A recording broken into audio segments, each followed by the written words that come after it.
जो हमारे young protesters हैं अलग अलग स्टेट से, उनसे मेरी अभी मीटिंग हुई थी,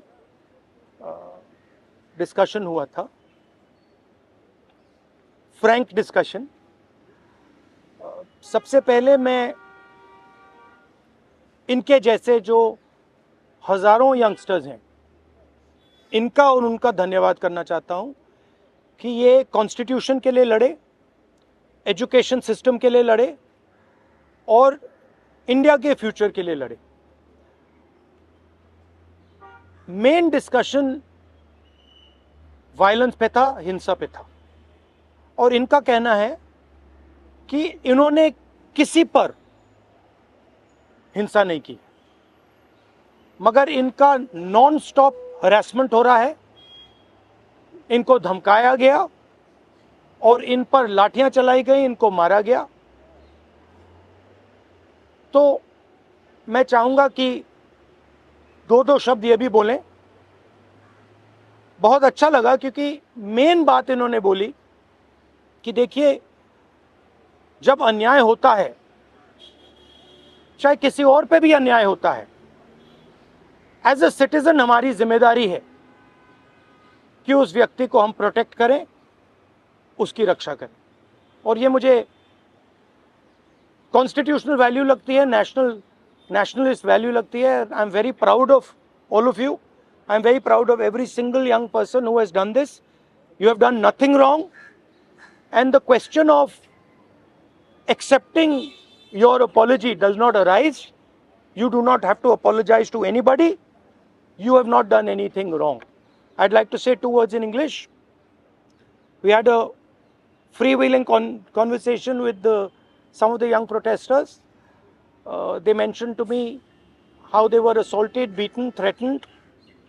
I'm very proud of them. I'm very proud of what they have done, what thousands of young Indians like them have done. They have defended the Constitution. They have protected the idea of India. They have protected India's future. Complaining about the education system, which is a flawed system, a collapsing system, a useless system, is not a crime. If anything, the system needs to be changed. It needs to be corrected. And that is all they were asking for. They were not doing violence, they were not being aggressive, they were not being nasty. They were beaten, they were assaulted, they are threatened. Accepting their apology, forcing them first, sending gundas to their house. महिलाओं के घर में गुंडा भेजने के बाद forcibly उनसे apology, 15 साल की बच्ची से अपॉलॉजी लेना और फिर उस अपॉलॉजी को एक्सेप्ट करना, accepting that apology is complete nonsense. We do not accept it. We want a education system that works. We want exam leaks to stop, and we want the future of this country, who is them, to be respected and protected. So would you like to say a word? Talk. Hello everyone, मेरा नाम है रिया अहीर. मैं वो लड़की हूँ जो Mumbai police के सामने आ गई थी. यू गाइस से कि ये वो लड़की है जो वायरल हो गई है, जिन्होंने मुंबई पुलिस को रोका था. बट मैं मीडिया से ये कहना चाहूंगी, मैं वो लड़की हूँ जिन्होंने 20 बच्चों को अनलॉफुली डिटेन होने से रोका था. Please change your narrative, change your perspective. पर जो भी मैंने किया उसकी वजह से मुझे बहुत हरास किया जा रहा है. ट्रोलिंग नहीं बोलूंगी मैं, क्योंकि ये ट्रोलिंग नहीं है, ये क्राइम है.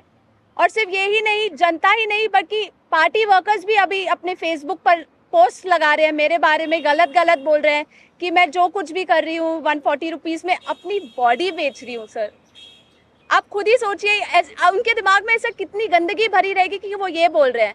27 को मैंने क्राइम रजिस्टर करवाया था. आज 5 तारीख है, मेरे हाथ में अभी तक FIR नहीं आया है. ना ये बेटियों को पढ़ने दे रहे हैं, ना ये बेटियों को बचने दे रहे हैं. मैं बस आपसे इतना कहना चाहूंगी कि एज मीडिया हमारी सबकी रिस्पॉन्सिबिलिटी होती है कि जिन बच्चों के लिए मैं खड़ी थी अब वो मेरे लिए खड़े हैं. एज ए सिटीजन हमारी भी रिस्पॉन्सिबिलिटी है कि एक दूसरे के लिए हम खड़े रहें. Thank you. एक सेकंड.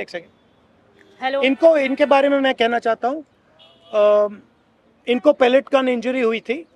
ये थोड़ा आपको बताएंगे कि कहा जा रहा है कि पैलेट गन यूज नहीं की गई, ये आपको थोड़ा बताएंगे. मेरा नाम नूतन टोप्पो है और मैं झारखंड से बिलोंग करती हूँ. और प्लेट गन मैं अपने आँखों से देखी थी कि हमारे साइड गन पॉइंट किया हुआ था, और जैसे ही मैं मुड़ती हूँ ऐसे पीछे से मुझे गन फायर किया गया, और मुझे पता अच्छी तरह से पता है मुझे गन से ही फायर में लगी है, प्लेट गन से ही लगी है, बस मुझे ये पता है। पर जब जब देश में जंतर मंतर में 20 तारीख और जब जब अन्याय के खिलाफ हमें खड़ा होने का मौका मिले, हम खड़ा होंगे जरूर। मैं फरानाज उत्तर प्रदेश से आई हूँ।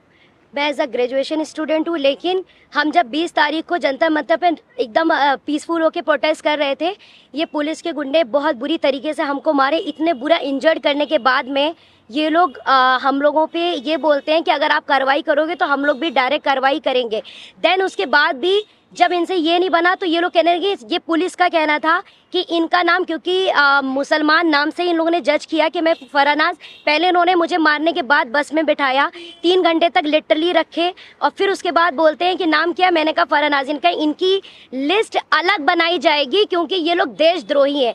तो सर, अगर हम लोग शांति से प्रोटेस्ट कर रहे हैं, क्या हम देशद्रोही हैं? क्योंकि हम लोग नॉर्मल लगा रहे थे वंदे भारत और भारत माता की जय, उसके बावजूद भी हम लोग को मारने के बाद देशद्रोही बोलते हैं। तो ये इन्होंने हमारे साथ किया। उसके साथ साथ सोशल मीडिया पे लगातार आ रहा है कि अरे ये लोग सिर्फ देशद्रोही पना करने गए थे। तो मेरा यही कहना है कि अगर आप लोग इस तरीके से करते रहोगे, लेकिन हम लोग बाज नहीं आएंगे। हम हक के लिए, अपने देश के लिए हमेशा खड़े रहेंगे। जय हिंद, जय भारत। मेरा नाम भरत बानाइत है। मैं नागपुर से आया था, जो जंतर मंतर के लिए प्रोटेस्ट किया था। उस प्रोटेस्ट में मैं 20 जून से था, पर 20 जुलाई को हुआ वाकया, तो हमने धर्मेंद्र प्रधान के लिए जो इस्तीफा मांगा था, उस इस्तीफे के लिए इन्होंने इतना अत्याचार किया, इतनी बर्बरता की। शायद हमने अमित शाह का इस्तीफा मांग लिया होता तो इन्होंने हम पे सीधा गोलियां चला दी होती, बॉर्डर बना दिया होता जंतर मंतर को। मुझे इस तरीके से लगता है, क्योंकि हमने जो सहा है, मैंने खुद कई बच्चों को एम्बुलेंस में डाला जो ब्लीडिंग हो रही थी, उनसे ब्लीडिंग हो रही थी। मैंने उनको डाला तो सामने जाके उनको रोका गया था। उनको रोकने के बाद उनको फिर जिनके सर पे लगी थी उनके पैर तोड़े गए, और जिनके पैर टूटे थे उनके सर फोड़े गए, हाथ तोड़े गए।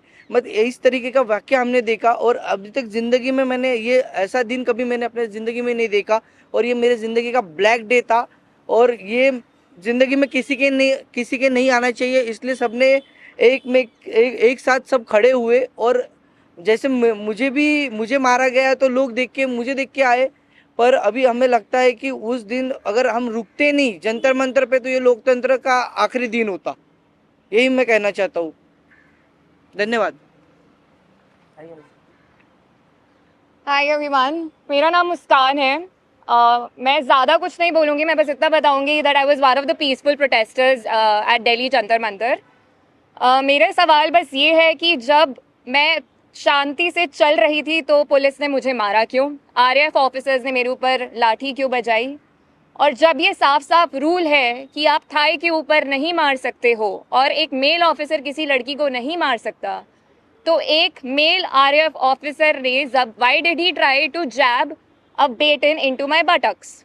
मेरा बस इतना सा सवाल है। और अगर इसके लिए जिसको भी उसने ऑर्डर दिया था, अगर वो आके मुझसे माफ़ी मांग ले तो मुझे भी बहुत खुशी मिल जाएगी। एंड सेकेंडली, क्योंकि मैंने बोला कि मेरा नाम मुस्कान है, मैं एडिशनली ये भी ऐड करना चाहूँगी कि सरनेम मेरी शर्मा है। और ये मैं इसीलिए बता रही हूँ क्योंकि आजकल हर कोई मान के बैठा है कि मैं मुस्लिम हूँ, और इसीलिए मुझे और ज़्यादा गालियाँ मिल रही हैं।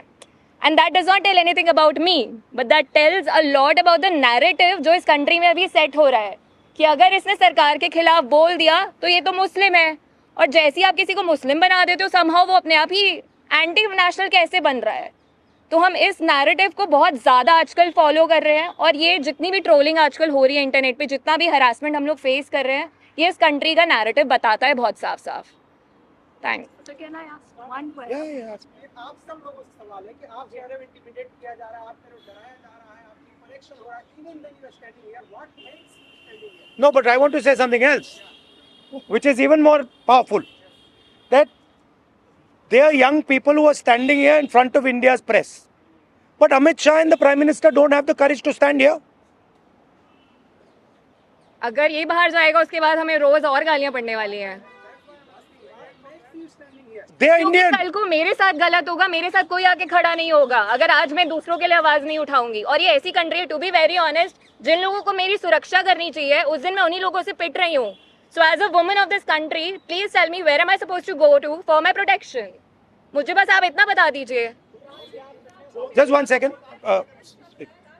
One second. मेरा बस एक सवाल है, जो भी ये देख रहा है उनसे, क्या जस्टिस आपको सिर्फ तभी मिल सकता है जब आप कोई कॉन्स्टिट्यूशनल वर्कर हो, या आर्टिकल 14 के हिसाब से जस्टिस सबके लिए इक्वल है? ये मेरा सवाल है. So no, last thing I want to say. 1 second, we're not taking any more questions. Last thing I want to say is that for them to come here, जो आपने बोला, it is an act of courage. It is not easy for them to come here. They are facing harassment, they are facing violence, they are facing torture, and I am very proud that they have the courage to speak so eloquently, so beautifully about what they are feeling. And these are exactly the type of youngsters that this country needs. There's thousands and thousands of them, and I'm extremely proud of what they have done. Final thing, the person who is responsible for this violence, the person who has had the pellet gun fire into this young lady, the person who's had the pellet gun fire into that young man I brought here, the person who has turned the police force against this young lady who's asking for their protection is Mr. Amit Shah, is the Home Minister of India. He does not have the decency to come to Parliament. He does not have the decency or the courage to comment on what has happened. And there's only two possibilities.